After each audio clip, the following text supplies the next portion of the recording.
নমস্কার।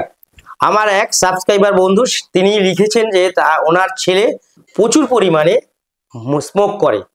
যারা chain smoker বা যারা স্মোক করে তাদের জন্য আজকে যে বিষয়টা নিয়ে আমি আলোচনা করব, প্রত্যেকে এই টিপসটা বা গুপ্ত প্রয়োগটা করলে প্রত্যেকের জন্য ভালো কাজ হবে। এবং চেইন স্মোকার যারা এবং যারা স্মোক করে তাদের যদি কোনো সমস্যা থাকে তারা কিন্তু কমেন্ট বক্সে লিখে পাঠাতে পারেন। আমি যেটা বলবো সেটা করলে আপনার যে যে করে সে যদি না করে তার ফ্যামিলি কেউ করতে পারে, তাহলে সে স্মোক করা বন্ধ করবে বা নেশা করা বন্ধ করবে।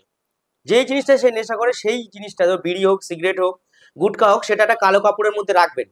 রেখে ওটার মধ্যে আপনারা কিছু কালো সর্ষে দেবেন। দিয়ে ওই কালো যে কাপড়টা ওটা ভালো করে পোটলা করবেন। করে আপনার বাড়ির পশ্চিম, ভালো করে বুঝবেন, পশ্চিম দক্ষিণ দিকে রেখে দেবেন। পশ্চিম দক্ষিণ দিকে রেখে দেবেন। দেখবেন 6 মাসের মধ্যে বা 7 মাস বা 51 দিনের মধ্যে আস্তে আস্তে আপনার সন্তান স্মোক করা বা নেশা করা আস্তে আস্তে ছেড়ে দিচ্ছে।